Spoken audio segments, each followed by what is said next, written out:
Listen, my sister, listen, my brother. You may not know God's Provident Fund. In South Africa, we have this thing we call the Provident Fund. Things you put aside, money you put aside, so that at some point when you retire or you resign, you are given this lump sum amount to cushion you. You have no idea of God's Provident Fund. Let me tell you this. There are many of us who do not understand why we're going through the things we are going through. It looks like a loss. It looks like something is taken away from you. Let me tell you, it was grace that Joseph was thrown into that pit. Thank God there was no water. He could have drowned. You might say it was bad, but God's provision was that so that he can be there until the Ishmaelites came. Him being carried by the Ishmaelites to Egypt was actually God's providence, because the Ishmaelites are descendants of Abraham.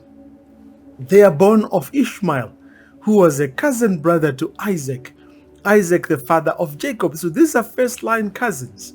Who knows what conversations they had on the way to Egypt? Who knows how they got to know each other, that I'm a descendant of Jacob, who was the son of Isaac. And the Ishmaelites would say, yeah, Isaac was the son of Abraham, who's also the forefather of our great-great-grandfather.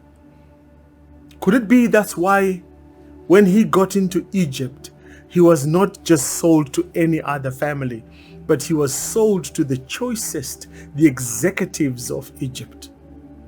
Could it be that even in the house of Potiphar, the unfortunate incident of being betrayed by the wife and being lied on was not just a happenstance? Because I don't believe anything happens by chance in a believer's life. Nothing just happens.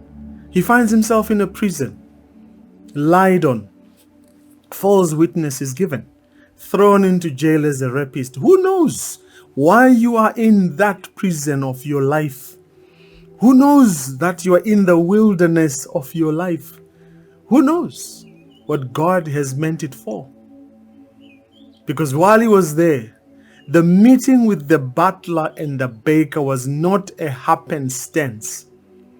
God was engineering Joseph to have access to the throne room of Egypt, so that his visions and his dreams and his gift can make room for him at the highest level in the palace. So whether from the pit, from Potiphar's house to prison to the palace, nothing just happened. Let me tell you this, my brother.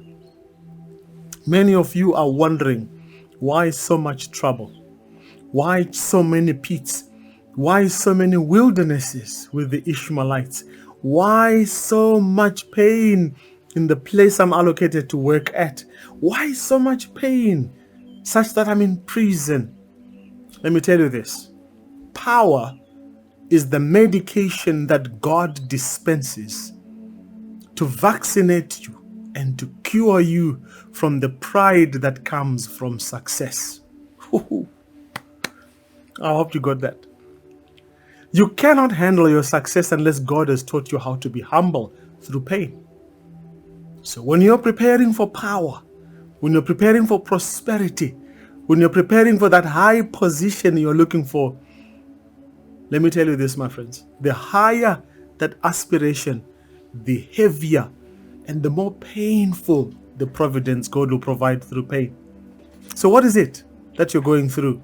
I want you to know today that there's beauty in the ashes of what was bent. There's beauty in the heart that was broken, so that God can put it back together.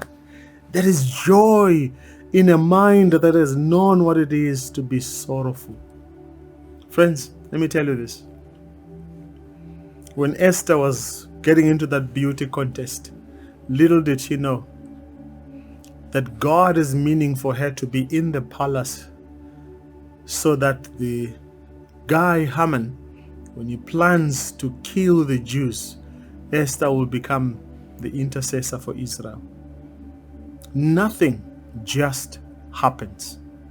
God is engineering your life. The divorce was not a mistake. The retrenchment was never a fluke. The sickness you are in is never a happenstance. Nothing just happens. God is in it. God will see you through it. If He brought you in, He will see you through. For some of you, His glory shall be seen by how you handle the pain that you went through. God bless you, my friends. I wish you well. Handle it with care because God is in it. Amen.